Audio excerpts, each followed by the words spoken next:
Fala pessoal, tudo bem? Sejam bem-vindos a mais um episódio de Desobediência Produtiva. E como o próprio nome desse programa diz, nós somos desobedientes e hoje eu resolvi fazer uma entrevista num formato completamente diferente. Porque essa pessoa que está do meu lado, ele tem um escritório aqui do lado do meu, do estúdio onde nós gravamos, na zona sul de São Paulo, no mesmo espaço, no mesmo coworking. Ele é alemão, tem 52 anos, é um empreendedor em série. Na verdade, ele nasceu no Brasil, foi para a Alemanha, tem sangue brasileiro e sangue alemão, mas muito enraizado, né, por ser filho de imigrantes alemães. E ele é um empreendedor em série e hoje está à frente de uma empresa de locação de carros, mobilidade. O nome da empresa é Mobility. E nós vamos conversar sobre vida, sobre o que nós podemos dividir de aprendizados dos dois lados e que eventualmente você pode colocar na sua vida para um conceito de desobediência produtiva. Esse é um modelo de trabalho, de entrevista que eu gosto de fazer porque ele acaba me desafiando a não ter só uma expectativa em relação a essa entrevista, mas nós vamos ter um papo aberto com um cara que me parece não, que é muito legal e muito inteligente. Eu estou recebendo aqui hoje Oscar Kedor, né? Oscar ou Oscar? Dizem que tem que chamar como a mãe chamava, né? Então é Oscar. Oscar Kedor. Isso. Tá certo. Eu queria, Oscar, que você, primeiro falasse um pouquinho dessa sua longa trajetória de empreendedor, né? Estudou num colégio no Brasil, depois foi para a Alemanha e situasse a gente um pouquinho sobre esse segmento que você está à frente hoje, que é uma empresa de aluguel de carros, né? Que lidera o mercado, trabalha no B2B, B2B2C, né? Para a gente depois aprofundar alguns assuntos, porque a curiosidade é o que vai direcionar o nosso papo, né? A gente quer ter uma conversa aqui interessante, inteligente com o Oscar, então seja muito bem-vindo. Muito obrigado. É um prazer te receber. Muito obrigado. Bom, você estava falando de... Bom, agradeço, gostei muito, me senti bastante provocado aí pelo nome. E muita coincidência a gente estar aqui no mesmo espaço e ter amigos em comum. Claro. Eu acho que se a gente conversar um pouco mais, a gente vai descobrir muitas... sinapses aí em conjunto. Legal. Me conta então um pouquinho como é que foi essa veia empreendedora. Você nunca trabalhou numa corporação, Oscar? Não. Na verdade, eu sou filho de... Meu pai era advogado, mas faleceu muito cedo. Minha mãe era arquiteta, era funcionária pública. Então, mas também sempre foi o oposto de mim. Ela é capricorniana, eu sou aquariano. Apesar de eu não saber muito mais do que isso de signo, mas eu sabia que eu era de outro planeta nesse sentido. E também eu acho que eu tive uma experiência só empregada. Eu fui funcionário como trainee de uma seguradora alemã. Aí eu tomei a decisão de nunca mais trabalhar como empregado, graças àquele trainee. Então fazer minha própria agenda, minha própria vida e a liberdade que o empreendedorismo traz. Em algum momento você sentiu insegurança? Todo dia. Todo momento, né? Todo momento, mas dizem que a felicidade também... outro dia eu assisti isso num podcast falando sobre endorfina, que um funcionário público ele tem menos, ou um assalariado que tem, acho que hoje em dia cada vez menos, né? Mas a pessoa ter certeza de que ela sempre vai ter aquele dinheiro pingando na conta, que ele libera menos endorfina do que aquele empreendedor que não sabe se no mês que vem vai pingar na conta, né? Ou seja, a vida para quem é empreendedor ela tem muito mais borboletas na barriga e isso faz com que as coisas fiquem mais intensas. Felizmente eu tenho muitos amigos empreendedores, inclusive o dono daqui desse espaço aqui é um colega que eu divido um fórum. Então lá a gente também consegue se apoiar um pouco nessas borboletas e também tem as partes que são as mais agoniantes, né? Que também nos fortalecem, né? Então... E qual é o momento que o empreendedor de fato pode falar para si próprio ou falar para o mercado que ele deu certo, que ele é alguém de sucesso? É a quantia de dinheiro que você guarda no banco? É o nível de realização que você tem? Como funciona isso para você? Olha, eu não sei, eu acho que assim, em alemão tem uma palavra que chama Beruf ou Berufung, que rufen é chamar. Então é bem, assim, a profissão de uma pessoa é um chamado. Então eu acho que pouca gente para pensar realmente nessa questão que a gente estava falando antes daqui de gravar, dessa questão de você se conectar na sua intuição ou de você se conectar com você mesmo. E isso leva ao tal do chamamento. Então, eu sempre senti que eu queria trabalhar com algumas...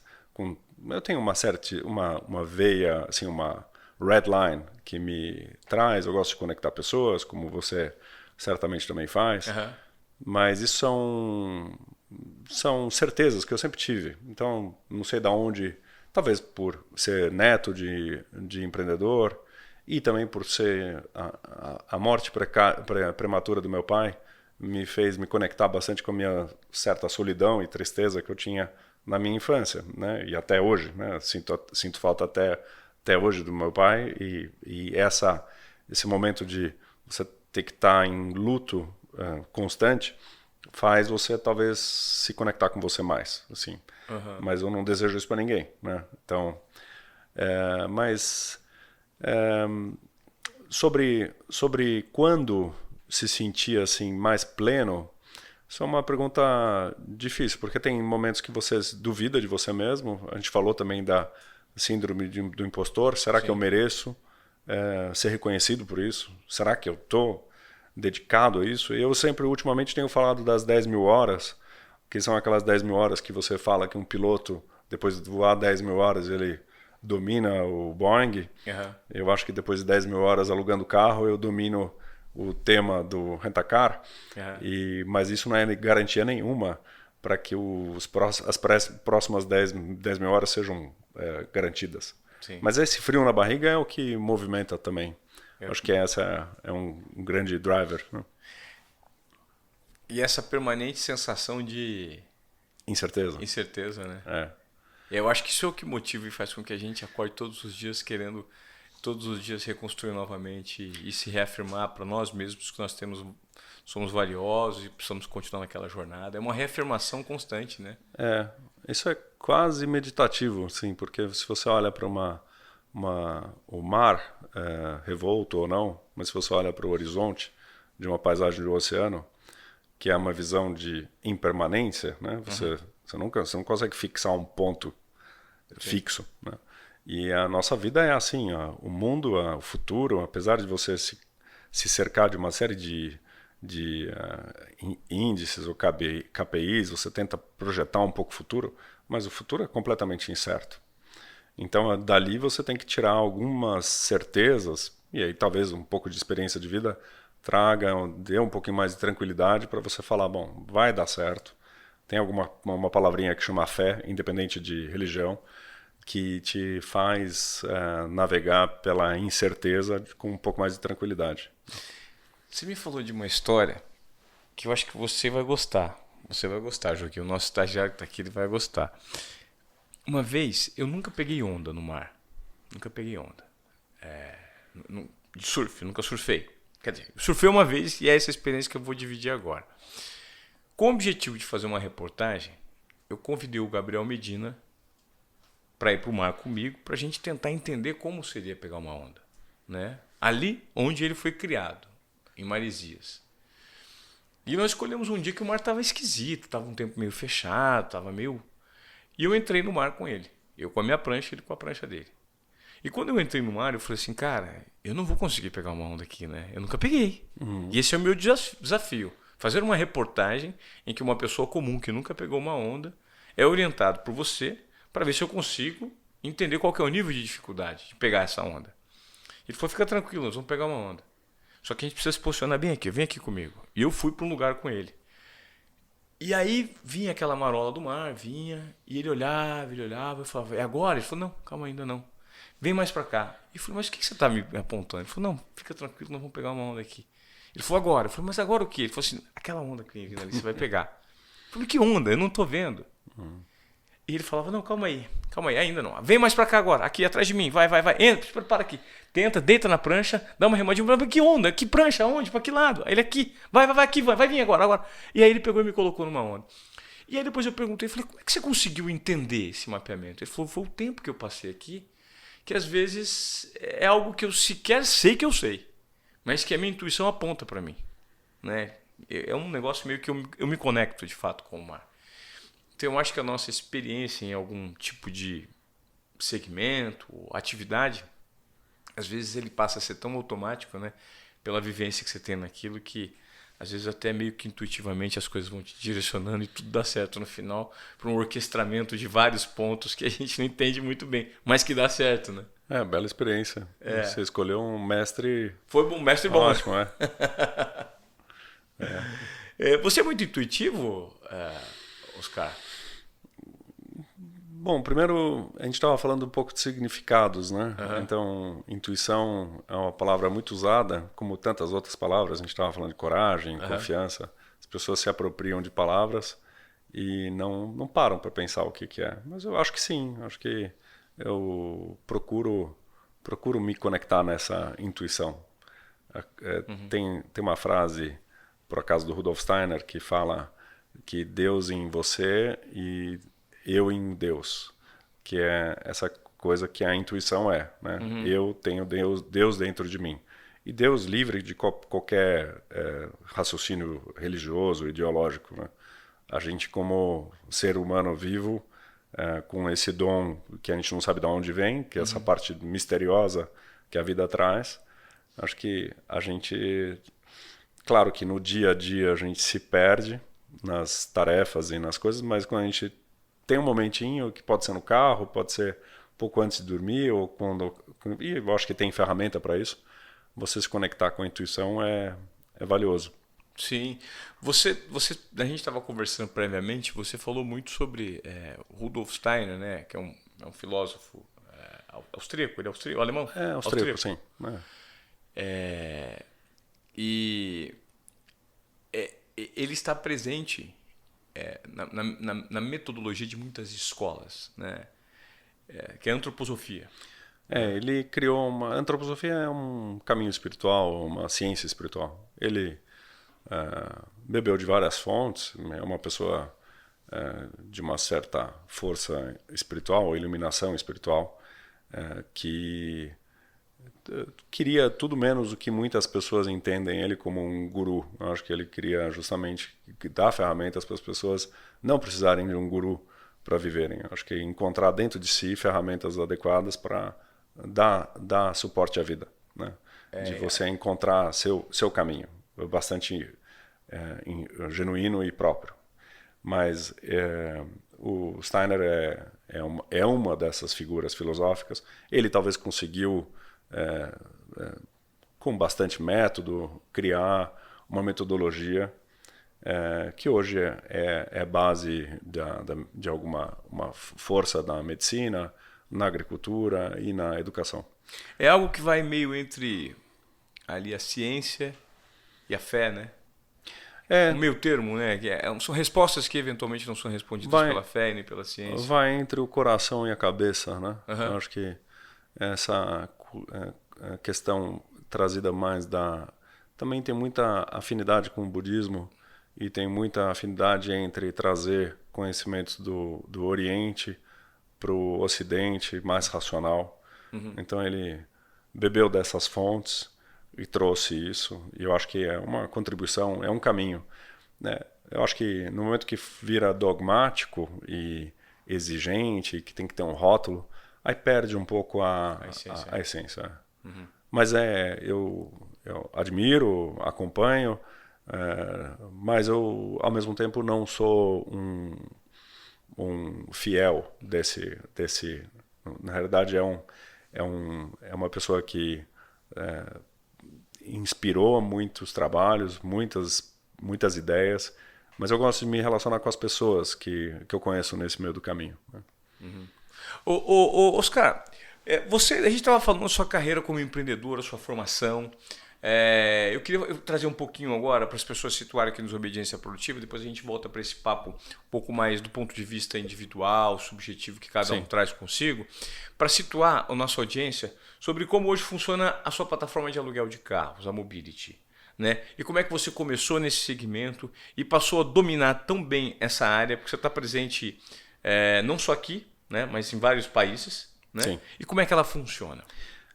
A origem foi que como você falou antes, eu sou brasileiro-alemão, sou brasileiro, filho de alemães, e tive o privilégio de, depois do ensino médio, aqui eu fiz o Abitur no Porto Seguro, e eu mudei para a Alemanha, e durante essa fase da Alemanha, durante a faculdade e antes, eu fui usuário de aluguel de carro, conheci o carro como uma ferramenta, como é hoje para mim. Eu não tenho nenhum tipo de frenesi abrindo porta-mala ou abrindo capô de carro. Na realidade, eu não tenho nenhum tipo de afinidade com o carro. Para mim, o carro é um grande meio, uma ótima contribuição que tem. E para mim era o que é até hoje. Eu precisava de um carro para sair com a namorada ou viajar. E aí eu descobri que tinha uma locadora muito conhecida na Alemanha que chamava Sixt. Chamava atenção pelo marketing reverente. Os alemães são um pouco tacanhos ou um pouco fechados com relação a marketing. E a Sixt sempre foi um marketing mais descontraído, mais irreverente. E aí chamou a atenção. E aí eu descobri que, numa viagem que eu fiz uma vez para Nova York, descobri que daria para fazer como americano, alugar um carro na locadora na Alemanha muito mais barato do que eu como alemão lá. Lá nos Estados Unidos. Eu ligava num 0800 e na época não tinha essa facilidade que a gente tem hoje, então eu ligava via uma ligação callback, eu ligava nos Estados Unidos. No começo eu me passava como americano alugando um carro e aí eu alugava para a minha cidade vizinha. Espera um pouquinho, você alugava... Eu estava na Alemanha. Você estava na Alemanha? Queria um carro para daqui a pouco. Eu ligava nos Estados Unidos e fazia reserva para daqui a pouco. E conseguia uma tarifa muito mais barata do que... Dos Estados Unidos. Então, da Alemanha você ligava para os Estados Unidos para fazer reserva nos Estados Unidos para o carro na Alemanha. Sim. E assim que eu descobri. Achei que era um segredo, assim, que alguma coisa ilegal. Ou, pelo menos... Eu tinha que me passar por um recém-chegado dos Estados Unidos que alugava o carro. Depois eu virei amigo do dono da franquia e comecei a alugar, inclusive com a mesma tarifa. E aí desenvolvi uma amizade. Acabei, no final da faculdade, eu acabei alugando um carro mensal.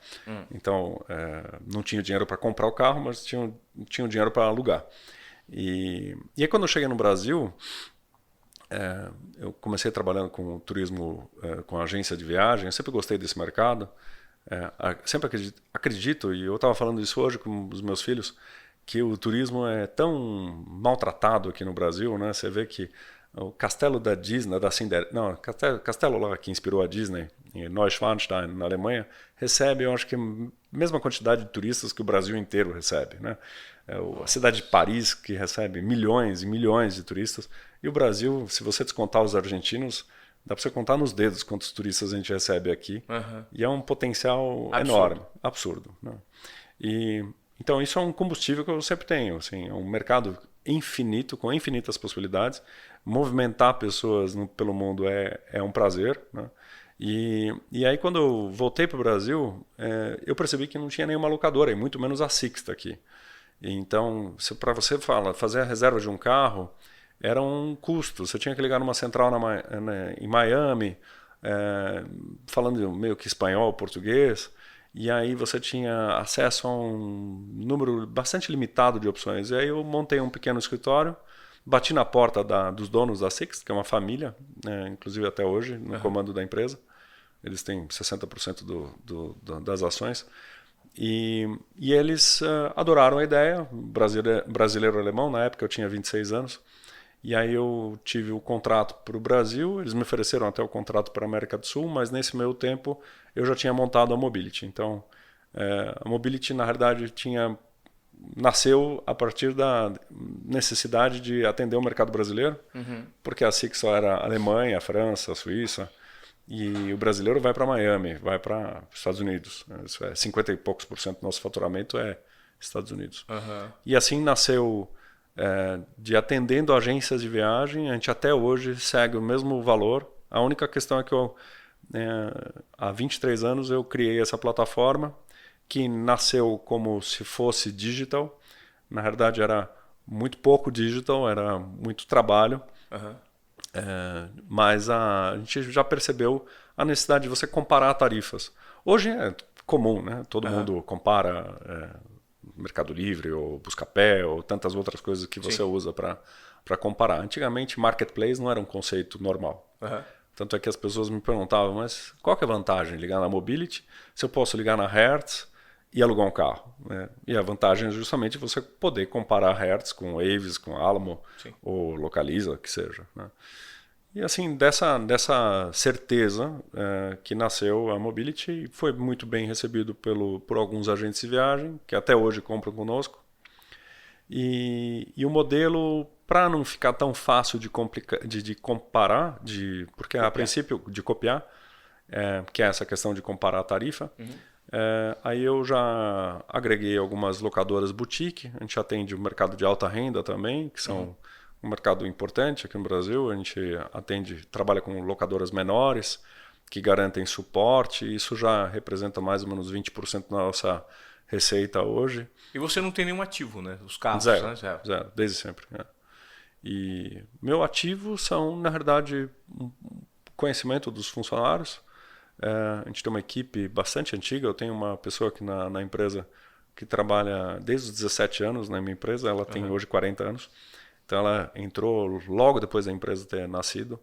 E esse é talvez um grande alicerce. Ter investido em pessoas que são experts, conhecem. E a gente nunca olha para a operação, a gente olha para o oceano, pelas possibilidades que tem. E a sensação que a gente tem é que o mercado brasileiro vai ainda crescer muito, então a gente tem um potencial de escalabilidade enorme. E essa talvez seja uma certeza que a gente vai desenvolvendo ao longo dessa experiência de vida que o Medina tem, né? De perceber que, puxa vida, eu posso aumentar em 10 o faturamento da empresa. É só uma questão de posicionamento. Então, acreditar que isso é possível, porque o mercado é muito escalonável e a demanda é enorme. Mas no Brasil falta muita preparação para entender o nicho, né? O brasileiro ele se prepara muito pouco para mergulhar num segmento e acaba querendo ter resultados imediatos. Você sente isso? Ah, sim, sempre. Felizmente eu nunca fui movido a muito resultado. Na verdade, até isso durante um tempo, isso me prejudicou, porque eu não soube fazer a gestão da empresa da forma de olhar para o resultado imediato. Então, eu tinha um sócio logo no início da empresa que trabalhava com mercado financeiro. Então, ele tinha no dia o resultado. Então, ele fechava o expediente, ele já sabia quanto que ele tinha construído naquele dia. E eu vivo de relacionamentos, então eu vivo de construção de relacionamento. E às vezes eu tenho, depois de muitos anos, eu posso colher um resultado. Então, essa sensação que a gente está tendo agora. E eu não tenho mais sensação que eu estou num nicho, porque na verdade, se você hoje para pensar quanto que você investe num carro para comprar um bem, e que não é um bem, a princípio, a única coisa que eu considero como um bem mesmo é terra ou um imóvel, né, com tijolo. Mas comprar um carro cada vez mais as pessoas vão perceber que isso é uma operação financeira que é melhor você deixar na mão da locadora do que você fazer a gestão. Então, muito melhor alugar o carro. E aí, quando é isso, deixa de ser uma atividade só num momento pontual que você vai para Guarulhos, pega um avião e aluga um carro, no seu dia a dia, né? Como você também deve se movimentar de uma forma muito mais fluida, né, do que ter que pagar um IPVA no começo do ano. Né? Sim. Quando a gente fala de mobilidade, a gente pensa nesse desprendimento que as pessoas, assim, ainda no Brasil, têm um apego muito grande ao carro, mas necessariamente a moradia. Eu vi que você também é meio que embaixador não sei se o termo é embaixador do Airbnb, porque eu vi uma propaganda sua do Airbnb, e você é um dos representantes desse modelo de negócio, né? De, usa, paga e vida que segue. No seu caso, você tem uma casa, você aluga e vida que segue. Isso está ligado à mobilidade. Total. Na verdade, minha equipe nem entendia muito bem quando eu comecei a trabalhar com o Airbnb, porque o Airbnb, quando nasceu, como eu trabalho com agentes de viagem, eles são preconceituosos com relação a newcomers assim, no mercado. Então, o Airbnb, que é a princípio uma empresa que é peer-to-peer, ele desintermedia. Então, o agente de viagem se sentiu como ameaçado por uma empresa. Isso eu estou falando de 10 anos atrás. Em 2014, eu fiquei pela primeira vez na Ilhabela num apartamento, num chalé. E eu ia muito para Ilhabela desde criança. E ia também com a minha ex-mulher, com os meus filhos. E teve uma ocasião que foi a minha primeira viagem só com os meus filhos. E eu não queria ir para o mesmo hotel, ficar no mesmo quarto onde eu ficava com minha ex-mulher e com os meus filhos. Eu queria ter uma experiência diferente. E aí eu falei, bom, deixa eu testar esse negócio chamado Airbnb. E dei sorte de pegar uma superhost que me acolheu muito. Ela esclareceu todas as dúvidas, coisa que hoje em dia eu faço com todo mundo que me procura. E foi uma experiência assim, eu passei 2 dias, 3 dias na ilha que eu nunca tive uma experiência tão diferente. E meus filhos lembram até hoje. Hoje isso já tem 9 anos. Né? E quando eu voltei para casa, eu falei, puxa, caramba, tem algo aí nessa empresa que eu quero aprender. E aí eu brincava que eu queria fazer um MBA em Airbnb. E aí naquela altura eu tinha uma casinha de caseiros que eu renovei. Pintei, inclusive, com os meus filhos. Eu sempre fui muito consumidor da mantiqueira dos artesãos, dos artistas. Tem pessoas interessantes que vão se assentando ali. E aí eu comprei uma cadeira de um cara que chama Morito Ebini, que é um artesão de madeira. Ele faz umas cadeiras incríveis, sensacionais, que ele não vende para quem ele não conhece, ele só vende para quem ele vê. Conhece. E aí eu comprei 2 cadeiras com ele, aí tem um outro que chama Eduardo Miguel, que é um figura. E aí eu fui decorando a minha casa e coloquei essa casinha, chama Casa da Onça, coloquei ela no Airbnb. E em 3 meses eu virei superhost, super orgulhoso de estar aprendendo a lidar com essa ferramenta. E aí me convidaram não, falaram que tinha a oportunidade de ir para Paris para um encontro de superhosts. E lá tinha 5.500 superhosts de 100 países do mundo. Então era quase como uma ONU de todo mundo, e não tinha ninguém com hierarquia. Todo mundo era superhost. E eu que estou muito acostumado a ir em feira, onde todo mundo desfila com seus cartões de visita. Hoje em dia não tem mais cartão de visita, mas o pessoal muito com os seus egos e falando, eu sou da empresa tal, e a gente movimenta tantos bilhões. No Airbnb não tinha isso. Então foi uma desconstrução e uma surpresa boa. E aí eu até hoje aprendo bastante. Hoje eu sou community manager, então sou um líder de uma comunidade que se chama Mantiqueira Paulista. Lá tem, sei lá, cerca de 3, 4 mil anfitriões. Que legal. Muitos em Campos do Jordão. Campos, Santo Antônio, São Bento, toda essa região. E é muito complementar, porque hoje a experiência que um anfitrião pode oferecer eu tenho hoje 5 chalés e uma casa. A minha casa que eu construí para morar, que virou uma casa que também está na plataforma. E quando eu preciso da casa, eu bloqueio para mim mesmo. Sim. Mas a forma como a gente se comunica com o cliente, eu acredito que eu consigo levar cada vez mais para dentro da minha plataforma.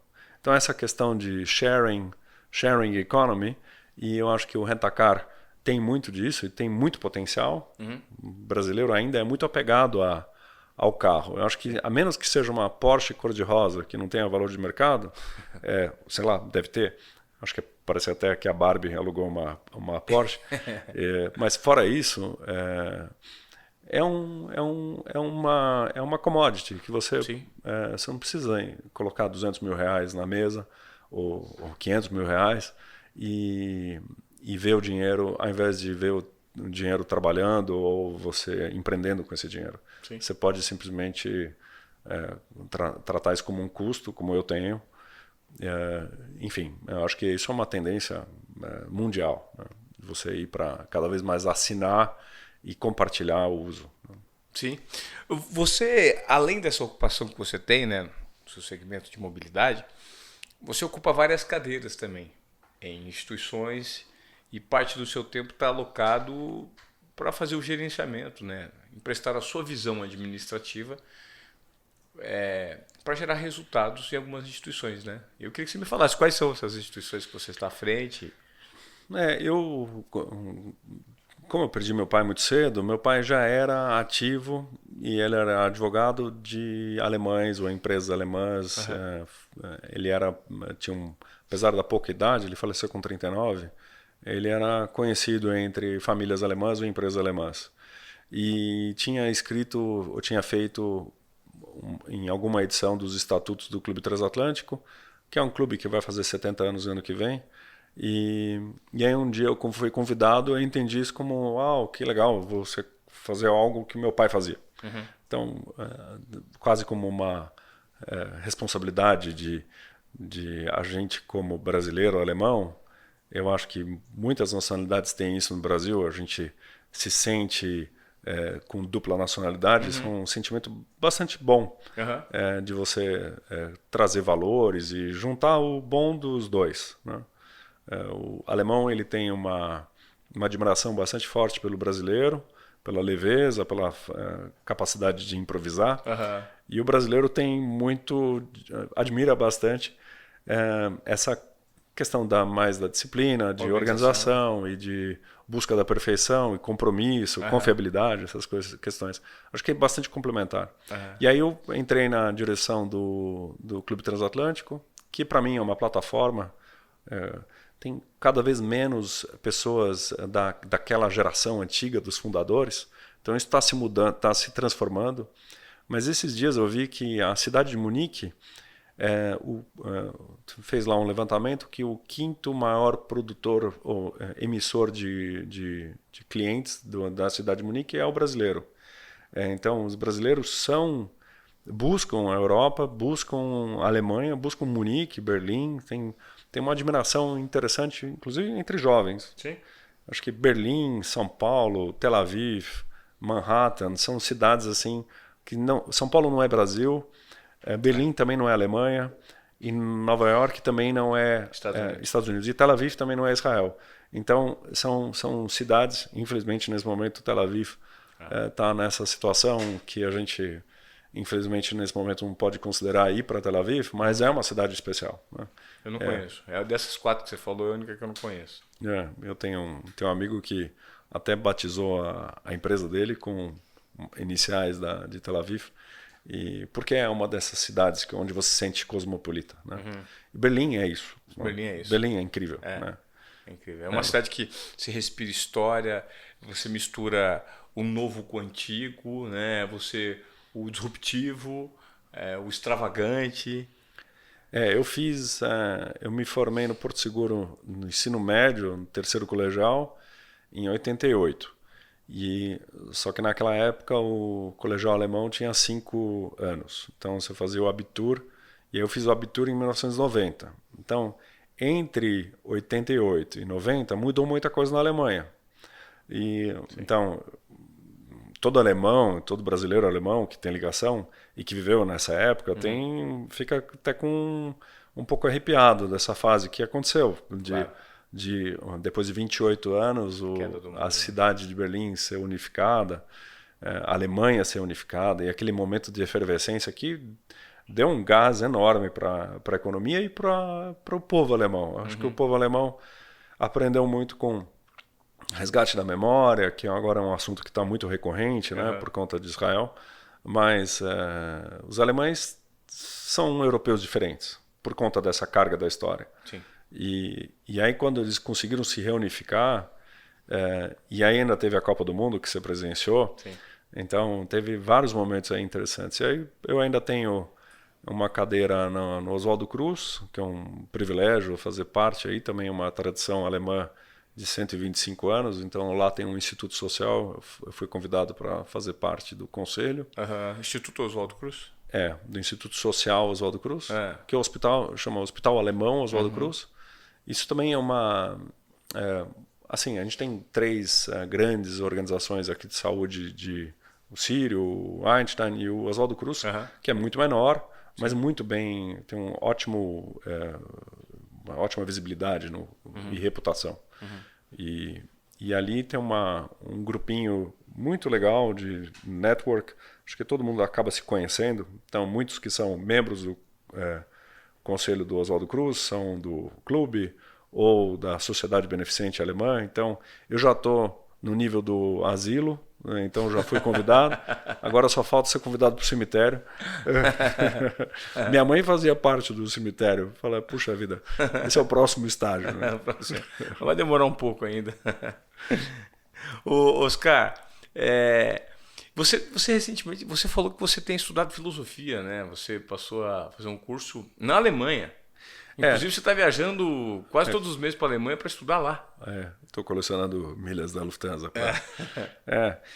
Na realidade, eu fui em algum momento, eu recebi um telefonema de hoje um amigo, um cara que é um mentor, um jovem de 86 anos que um belo dia me ligou e falou que queria me conhecer. Como eu estudei numa universidade muito pequena, alemã, que fica perto de Dortmund, uma universidade que na época era a única universidade particular alemã, mas ela foi fundada por algumas pessoas do meio antroposófico. Mas não é uma universidade antroposófica, é uma universidade livre, particular, só que não tem fins lucrativos. Ela tem como motivação apontar novas formas de ensino acadêmico na Alemanha. E principalmente na parte de medicina e empreendedorismo, onde hoje já mudou muita coisa, mas há 30, 40 anos atrás, os alemães eram bastante, como eles são muito disciplinados e muito avessos a risco, né? Então, cada vez mais jovens, tem muita quantidade enorme de startups que estão surgindo na Alemanha, principalmente em Berlim. Mas aí eu tive esse relacionamento que nasceu, e aí eu fui convidado para fazer parte de uma fundação que é dona da Metal Leve aqui no Brasil, é a Fundação Mahler, que é uma entidade interessante porque eles são donos da indústria Mahler. Os fundadores criaram, na mesma semana que a Bosch nasceu, com a Fundação Bosch, nasceu a Fundação Mahler, e a único filhote da fundação, única filial da fundação fora da Alemanha é em São Paulo. E aí fui convidado para fazer parte do conselho. E os antroposóficos têm essa questão dos setênios e do tempo. Você tem uma relação com o tempo diferente. De você sedimentar e respirar um pouco mais nas entidades. E aí eu fui convidado para a presidência agora, recentemente, uns 3, 4 anos. E em algum momento eu recebi um pedido, eu falo, olha, seria importante se você fizesse parte de um grupo de estudos que estuda filosofia de trás para frente. Então, na verdade, são 3 anos, em 2.000 anos em 3 anos. Então, na verdade, a proposta é, ao longo de 3 anos, você vai voltando, através da leitura de alguns textos de filósofos e pensadores. Sim. Mas não tem uma pretensão de ser um estudo, uma faculdade de filosofia. Tá. Mas passa pela filosofia e acaba sendo super interessante. Eu saio daqui quarta-feira, chego quinta na Alemanha, faço alguma coisa lá, geralmente vou para Berlim, e aí sexta, sábado, domingo eu fico em Stuttgart, faço esse curso e volto domingo ou segunda-feira para cá. Legal. Então acaba sendo bons momentos, assim, quando eu decolo de São Paulo e quando eu estou voltando. Você desconecta, né? Sim. E esse estudo você passa por todas as correntes filosóficas? Sim, a gente leu Nietzsche, leu Goethe, leu Schiller, mas leu também o Günther Anders, que foi casado com a Hannah Arendt.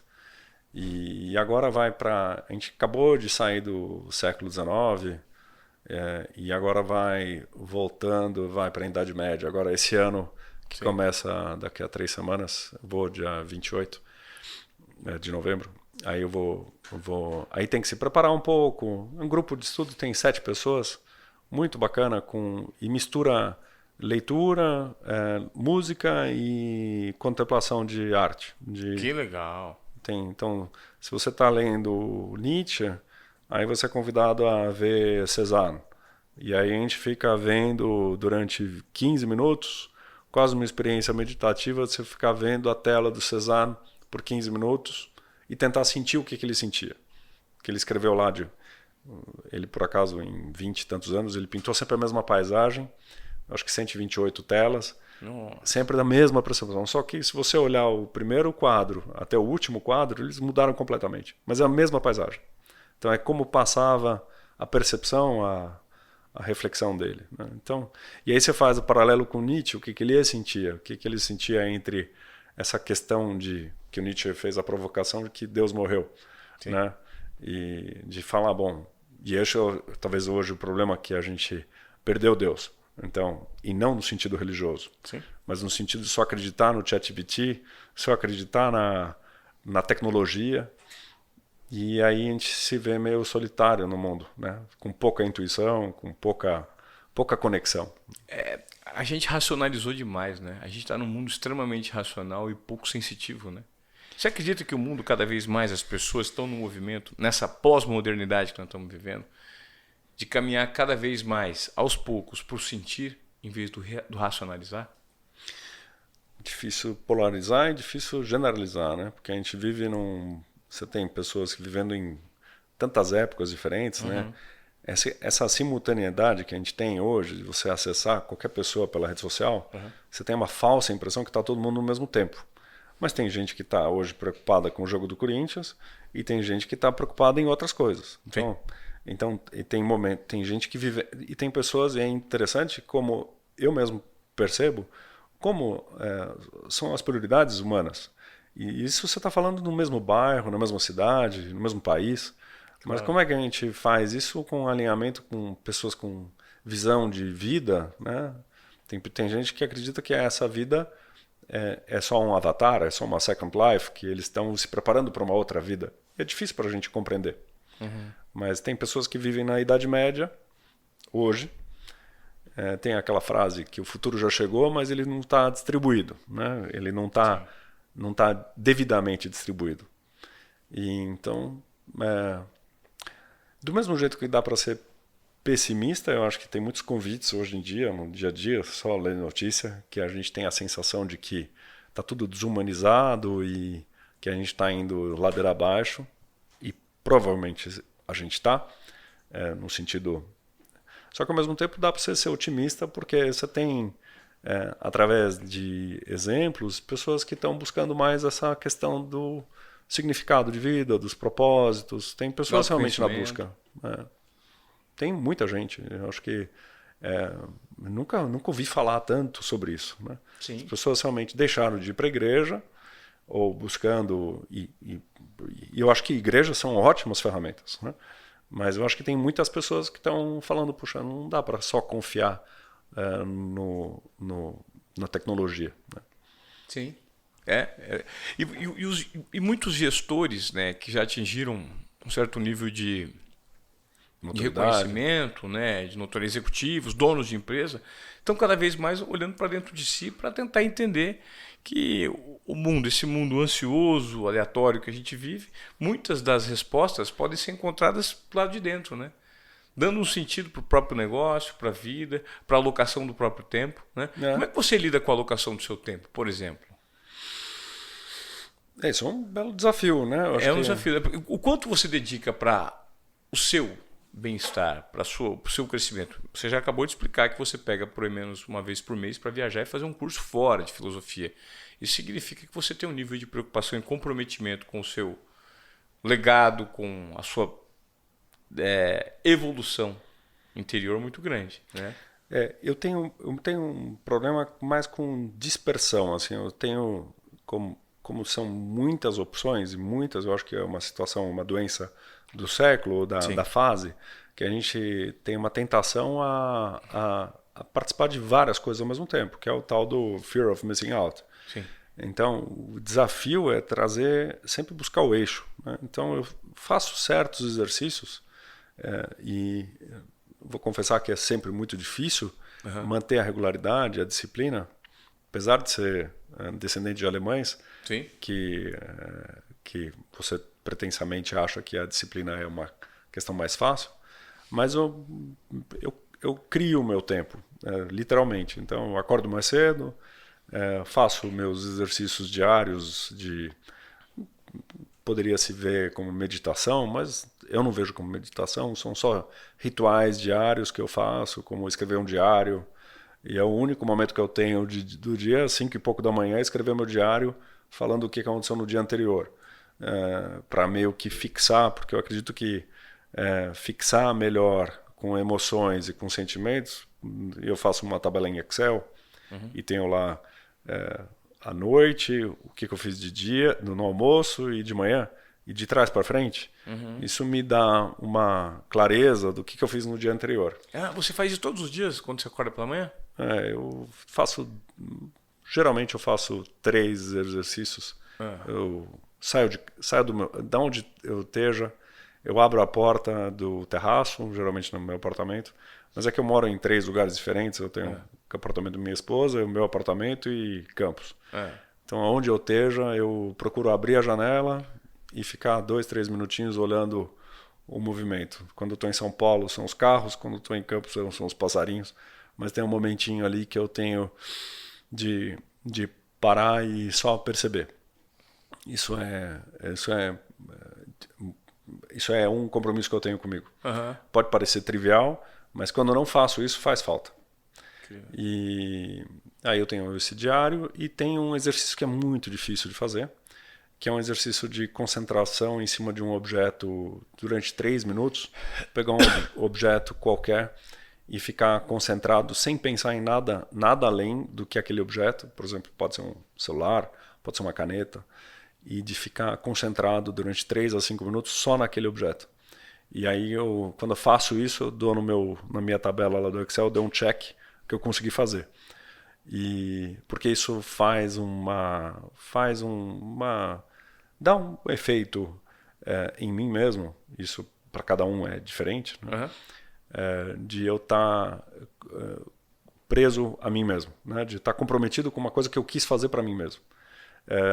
E aí isso me dá espaço para planejar o dia. Então eu tenho lá minhas tarefas e eu divido em caixinhas os meus horários e tento dar conta disso. Mas fora isso eu ainda tenho 5 filhos, 2 sogras e enfim, aí e tem o acaso, e a gente mora no Brasil, então toda hora tem acasos acontecendo. Tem acasos. Esse exercício que você fez me lembrou muito um exercício que eu aprendi recentemente, ouvindo um podcast da professora Luciana Galvão, que ela explica que antes de você começar uma leitura, para você se concentrar, fazer um exercício prévio como se fosse um aquecimento antes de iniciar, por exemplo, a leitura de um livro. Muitas pessoas têm dificuldade para se concentrar, né? Sim. Esse mundo ultra distrativo que nós vivemos hoje, né? As marcas, a gente está permeado, está rodeado o tempo inteiro de distrações digitais, a segunda tela o tempo inteiro chamando a nossa atenção, é o WhatsApp, é a ligação. É muito bom e ao mesmo tempo muito difícil. Muito difícil. E eu acho que eu tenho mais dificuldade no Brasil, porque a gente tem uma vida,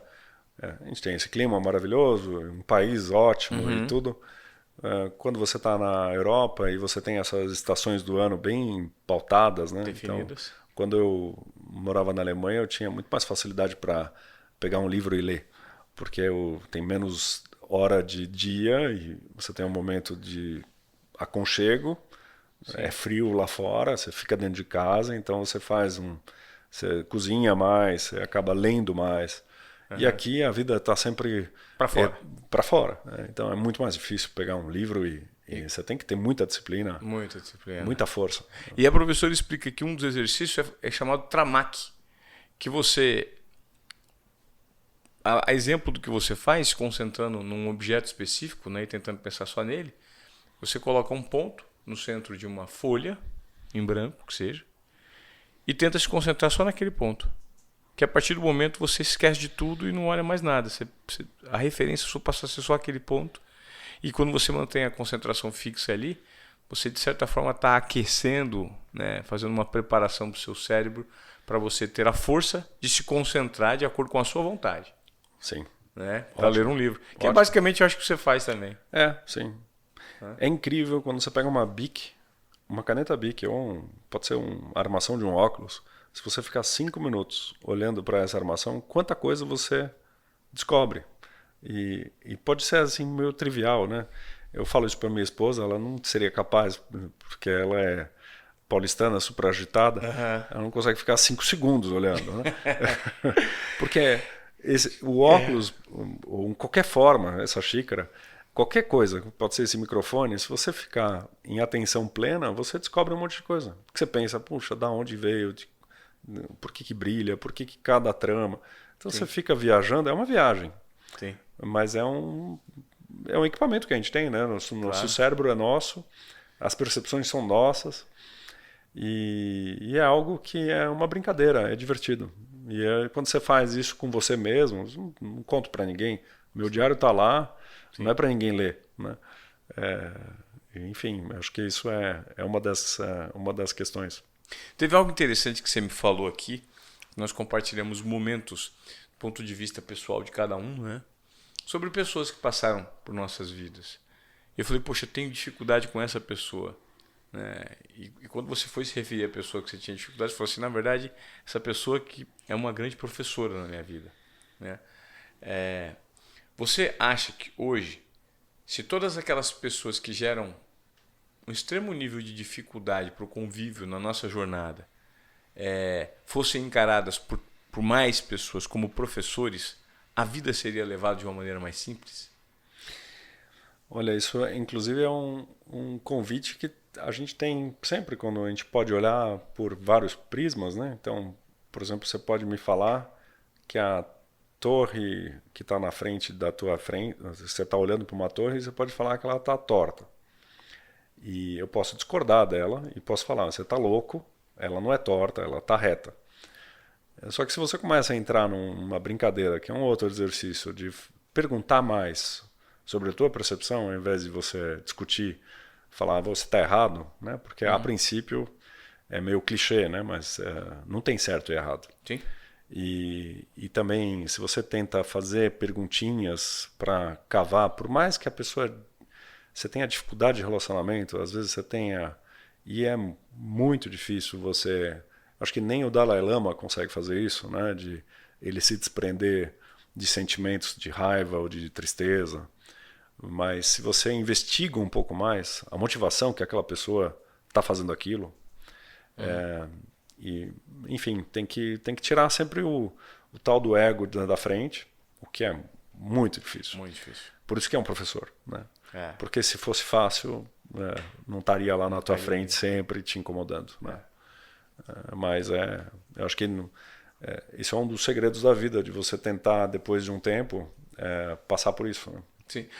Você acredita, Oscar, que de fato as coisas que têm consistência e são genuinamente de muito valor na vida, elas dependem de sacrifício, de esforço e de entrega? Acho que sem dúvida. Acho que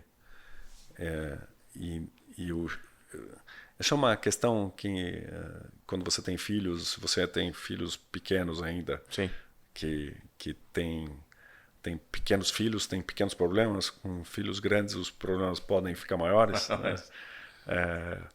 Mas a gente tem que explicar em algum momento ou a gente tem que mostrar isso, que o esforço é necessário, né? E não tem problema acordar cedo, não tem problema de você se dedicar e lidar com dificuldades, ser transparente com dificuldades que você tem, porque ao longo da vida o esforço é compensado, né? Então, sem esforço, eu acho que você não consegue, outro exemplo clichê, né? Se você não consegue lapidar um diamante sem ter que dar umas pancadas ou tem que bater, né? Você tem que ter atrito. Sim. E sem atrito, você não consegue criar nada, né? Mas isso é tudo racional, né? O sentimento que é mais difícil. Você é isso. Lidar com sentimentos e, ao mesmo tempo, trazer a razão para alguns momentos, não deixar que o sentimento tome conta, né? Não é fácil, é complexo. Não é fácil, né? não é fácil. É complexo.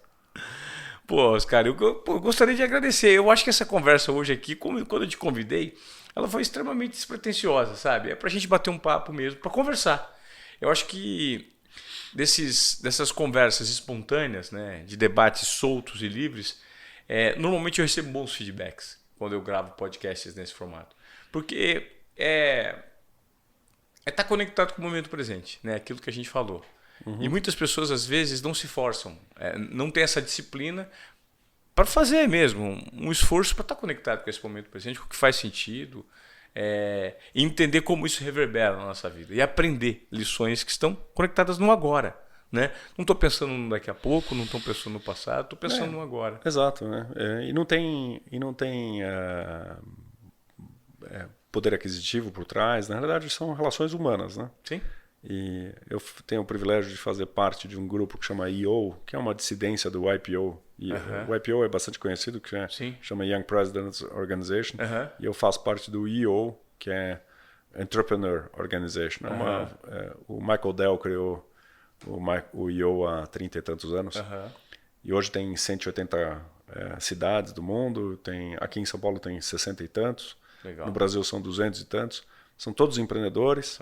E todos se abrem a agenda uma vez por mês para ficarem 5 horas em um exercício de fórum. E eu tenho um fórum com 6 membros, que eu frequento há 7 anos. E é quase como uma confraria, uma maçonaria moderna. Então, onde você entra numa sociedade, num ambiente fechado, confidencial, onde a gente se abre e se coloca vulnerável. Né? E independente do poder aquisitivo, de quantos zeros você tem na conta, ou que todos têm pai, mãe, irmão, sócio, esposa, e dificuldades e esses dilemas. E isso faz bem, faz muito bem compartilhar. Legal. É isso, eu acho que é por meio desse compartilhamento, dessa abertura que a gente tem, né, de dividir as nossas verdades, que a gente gera bem pra gente mesmo e, de certa forma, uma provocação para as pessoas, né? Legal. É o que a gente tenta fazer aqui no Desobediência Produtiva. Cara, gostaria muito de agradecer esse papo. Obrigado, agradeço também ao Lipe que me trouxe para cá, ou na verdade o acaso que a gente se encontrou aqui na recepção, muito bom. Foi o acaso, nos encontramos na recepção. E por que não gravar um episódio de podcast com alguém que você acabou de conhecer e direcionando as perguntas de acordo com o momento presente? Legal. E a gente vai... te convido para fazer parte do meu embrião. Da gente tá fazendo um podcast dentro do carro, que chama Mobcast. Legal, já topei. Legal. Vamos fazer. Vamos fazer no BMW, então. Vamos fazer no BMW. O Grupo Euromotors agradece. Legal. Obrigado, muito Oscar. Muito obrigado. Valeu pelo seu tempo. E se você gostou desse formato nosso aqui do Desobediência Produtiva, de ter uma conversa solta sobre vários assuntos, para gerar uma provocação, uma disrupção, e de repente uma atitude diferente na sua jornada de vida, com alguns dos temas que nós trouxemos aqui, por gentileza, compartilhe esse episódio, que para a gente é muito importante levar esse comportamento, levar essas provocações para mais e mais pessoas de uma maneira verdadeira, orgânica, de acordo com a sua indicação. Tá bom? Obrigado por ter vindo com a gente até aqui. Até a próxima. Foi um prazer. Muito bom. Obrigado. Valeu, Oscar. Valeu.